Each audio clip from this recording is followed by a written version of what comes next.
ඔයා දන්නවද ගැම්මෙන් YouTube පටන් ගන්න අය ටික කාලයක් තමන්ගේ channel එක කරගෙන ගිහිල්ලා මගදී අතෑරලා දාන්නේ ඇයි කියලා. එහෙම නැත්නම් සමහරු ගැම්මෙන් පටන් ගන්න channel එක ටික කාලයක් කරගෙන ගිහිල්ලා නතර කරලා දානවා. එහෙම වෙන්නේ ඇයි? ඒකට මූලිකම බලපාන හේතු මොනවද? ඒ දේ එහෙම නොවෙන්න වග බලාගන්නේ කොහොමද? කියන මෙන්න මේ දේවල් අපි අද වීඩියෝ එකෙන් කතා කරලා බලමු. YouTube කරන්න හුඟක් අය පටන් ගත්තට ටික දවසක් කරගෙන ගිහිල්ලා අතෑරලා දානවා. ඇත්තටම ක්‍රියේටර් කෙනෙක්ට මෙහෙම වෙන්න බලපාන හේතු ගැන තමයි අපි අද කතා කරන්නේ. ඉතින් වීඩියෝ එකට යන්න කලින් මතක් කරනවා ඔයා මේ එකතු වෙලා ඉන්නේ කන්ටෙන්ට් ක්‍රියේටර් කෙනෙක් වෙන්න බලාගෙන ඉන්න ක්‍රියේටර්ස්ලට ඉතා සරලව මුලින් ඉඳලා කන්ටෙන්ට් ක්‍රියේෂන් ගැන කියලා දෙන තරවයිටි YouTube channel එකත් එක්ක. ඉතින් ඒ වගේම ඔයා මගේ channel එකේ වීඩියෝ මුල ඉඳන් බලපු කෙනෙක් නම් ඔයා දන්නවා මේ වෙනකොට මම මගේ channel එකෙන් Facebook, YouTube, TikTok කියන platforms වලට අදාළව content creator කෙනෙක් වෙන්න ඕනි දැනුම මගේ channel එකෙන් ඔයාට නොමිලේ ලබා ගන්න පුළුවන් කියලා. ඉතින් මේ platforms අතරින් ටිකක් ගැඹුරින් කතා කරන්න තියෙන platform එක තමයි YouTube කියලා කියන්නේ. ඒ නිසා මම ඔයාට මගේ channel එකේ පළවෙනි වීඩියෝ එකේදී කිව්වා මම වැඩි බරක් තියලා YouTube ගැන කතා කරනවා කියලා. ඒ අතරේ අනික් platforms ගැනත් කතා කරනවා කියලා ඔයාට මතක් කරා. ඒ විදිහට අපි YouTube ගැන වීඩියෝ සීරීස් එකක් පටන් ගත්තා. දැනට අපි YouTube ගැන වීඩියෝ දෙකක් අප්ලෝඩ් කරලා තියෙනවා මගේ channel එකේ. මේ තුන්වෙනි වීඩියෝ එක.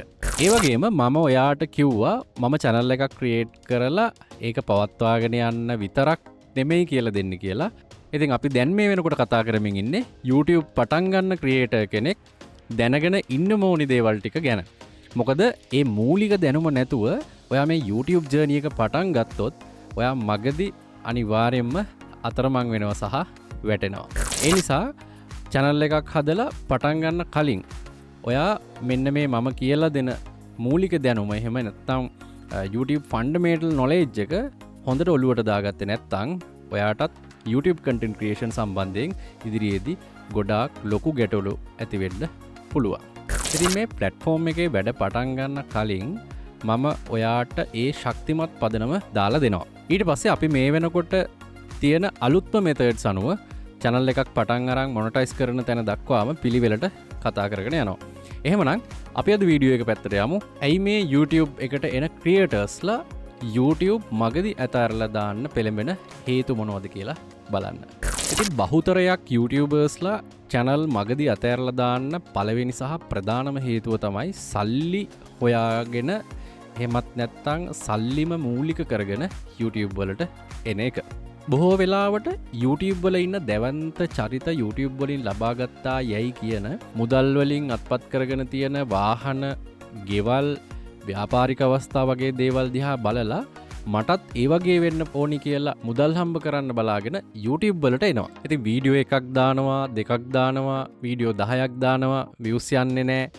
ඔන්න ඉතින් මේක හරියන්නේ නැහැ කියලා මගදී අතහැරලා දානවා. එතකොට අර උඩින් කියපු අයට එහෙම හරියන්නයි ඔයාට බැරි වෙන්නයි හේතුව උනේ මොකද්ද?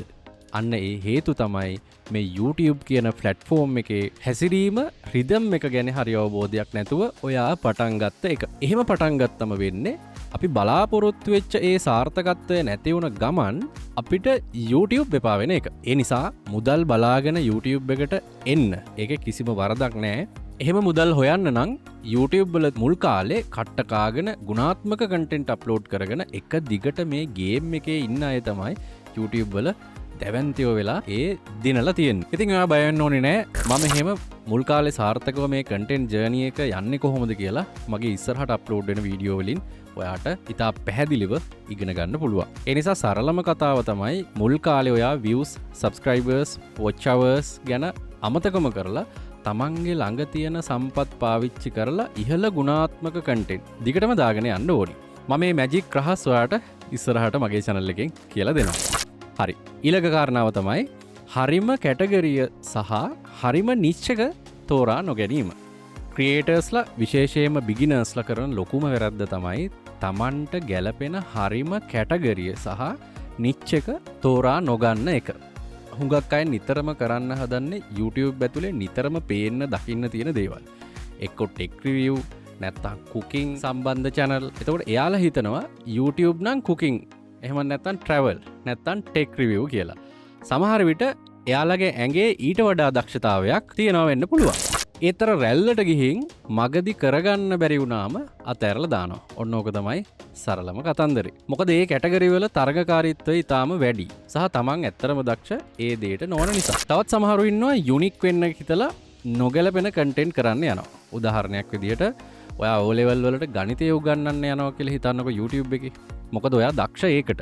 හැබැයි ඒ වීඩියෝ එක බලන්නේ O level ලියන අය විතරයි.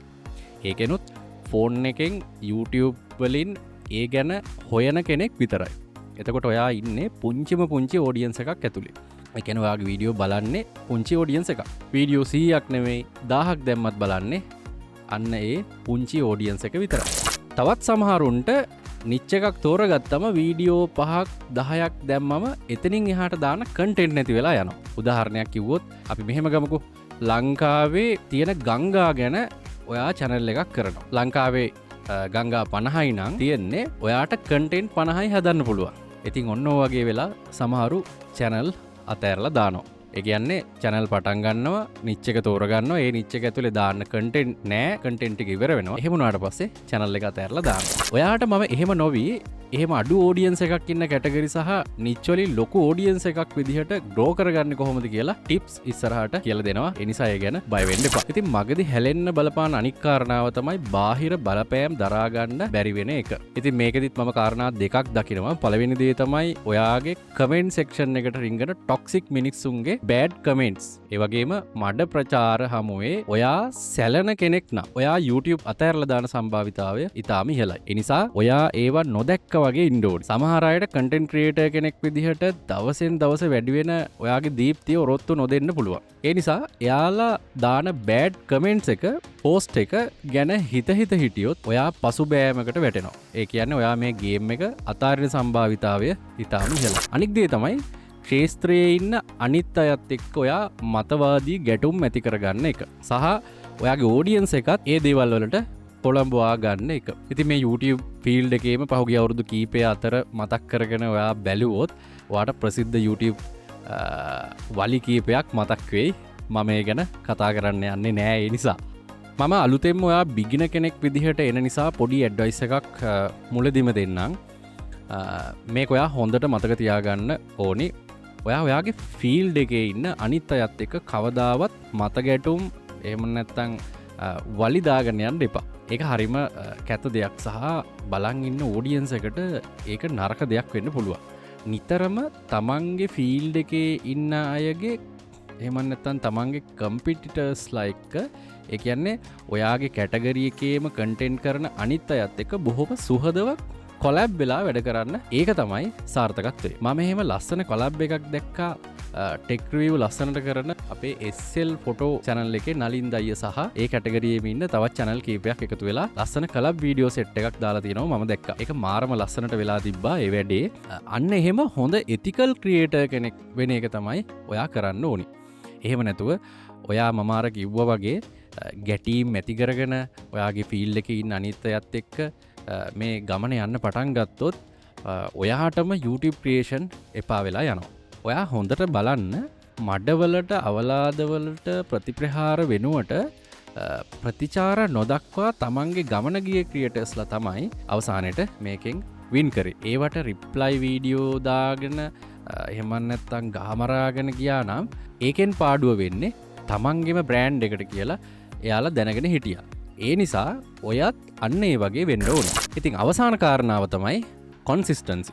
ඒ කියන්නේ ඔයා මොන දේ කරත් වැඩක් නෑ මෙන්න මේ දේ හරියට පවත්වා ගත්තේ නැත්තම්. මොකද්ද මේ කොන්සිස්ටන්සි කියන්නේ? ඒ කියන්නේ එකම කාල පරතරයක අඛණ්ඩව වීඩියෝ අප්ලෝඩ් කිරීම. ඕක තමයි සිංහලෙන්ම කියනවා නම් හරිම තේරුම. තේරුණේ නැහැ නේද? හරි. මම පැහැදිලි කරන්න. ඒ කියන්නේ ඔයා channel එකක් පටන් ගන්න කලින් තීරණය කරන්න ඕනි මම අප්ලෝඩ් කරන්නේ සතියට කන්ටෙන්ට් එකද දෙකද එහෙමත් නැත්තම් මාසෙට එකද දෙකද කියලා. ඔයා සතියට එක කන්ටෙන්ට් එකයි නම් දාන්නේ අප්ලෝඩ් කරන්නේ ඒ දවසට. ඒ කියන්නේ අපි කියමුකෝ ඔයා ඉරිදා හවස 5ට කියලා කන්ටෙන්ට් එක දාන්නේ හැම සතියකම ඉරිදා 5ට. එහෙනම් ඔයා හැම සතියෙම ඉරිදා හවස 5 වෙනකොට මොන වැඩේ තිබ්බත් ඔයාගේ වීඩියෝ එක අප්ලෝඩ් කරන්න ඕනි. විශේෂයෙන් channel එක පටන් ගන්න මුල් කාලේ. ඔන්න ඕකට තමයි consistency කියන්නේ. નિયમિત කාල රාමුවක කාල පරතරයක ඔයාගේ වීඩියෝස් ටික අප්ලෝඩ් කරන එක.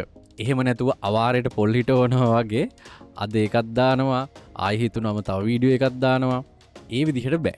මොකද ඔයා YouTube එක ඇතුලේ ක්‍රියේටර් කෙනෙක් විදිහට කොහොමද හැසිරෙන්නේ කියලා YouTube එක බලාගෙන ඉන්නේ. ඒකට කියනවා YouTube ඇල්ගොරිතම් එක කියලා. අපි ඇල්ගොරිතම් ගැන ඉදිරි වීඩියෝ එකක් සම්පූර්ණයෙන්ම අපි ඇල්ගොරිතම් එක ගැන කතා කරන එකට ගැඹුරු මාතෘකාවක් නිසා. ඉතින් ඔයා ඕනිවට එපාවට නම් channel එක කරගෙන යන්නේ. එහෙම නැත්නම් අපිලි වලට කියලා YouTube වලට නෝට් වුණොත් අර මම කිව්වා YouTube ඇල්ගොරිතම් එකෙන් ඔයාව නිකම්ම පල්ලෙහාට ඇදලා දානවා. ඇල්ගොරිතම් එක කොහොමද වැඩ කරන්න කියලා මම අර කලින් කිව්වාගේ මං ඉස්සරහා වීඩියෝ එකකින් අරගෙන එන්න. ඉතින් ඔයත් මෙන්න මේ මම කියපු පොයින්ට්ස් ටික හරියට ෆලෝ කරොත් ඒ වගේම මම ඒවා ඇතුලේ කියපු වැරදි ටික ඔයාගේ channel එක ඇතුලේ නොවෙන්න වගේ බලාගත්තොත් ඔයාටත් YouTube වල සාර්ථක ක්‍රියේටර් කෙනෙක් වෙන්න පුළුවන්. හරි නිච් එක, හරිම කැටගරිය, හොඳ ඔඩියන්ස් රිසර්ච් එකක් කරලා channel එකක් ලොකු ඉන්කම් එකක් එක්ක පවත්වාගෙන යන විදිහ ගැන මම ඔයාට ඉස්සරහට වීඩියෝ මාලාවක්ම අරගෙන එනවා. ඒ නිසා මතක ඇතුව අපිව සබ්ස්ක්‍රයිබ් කරලා තියාගන්න. බෙල් නොටිෆිකේෂන් එකත් ඕල් දාලා තියාගන්න. එතකොට මම වීඩියෝ එකක් දැම්ම ගමන්ම ඔයාගේ ෆෝන් එකටම ඔයාට ඒ නොටිෆිකේෂන් එක එනවා. ඉතින් ඔයා මේ වීඩියෝ එක ගැන මොකද හිතන්නේ කියලා පල්ලෙහායින් කමෙන්ට් කරන්න. ඔයාට තියෙන හැම ගැටලුවක්ම පහළ කමෙන්ට් සෙක්ෂන් එකේ අනිවාර්යෙන් දාන්න. මම හැම කමෙන්ට් එකකටම බලලා අනිවාර්යෙන් රිප්ලයි කරනවා. ඉතින් ඊළඟ වීඩියෝ එකෙන් හම්බ වෙනකන් channel එකේ මම දාලා තියෙන අනික් වීඩියෝත් ඔක්කොම ටික බලන්න. එහෙනම් අපි ආයෙම අලුත් වීඩියෝ එකකින් හම්බ වෙමු. එතකම් මේ දේවල් හොඳට ඔලුවට දාගෙන ඉන්න. එහෙනම් අදට නවතිනවා. ඔයාලට සුබ දවසක්.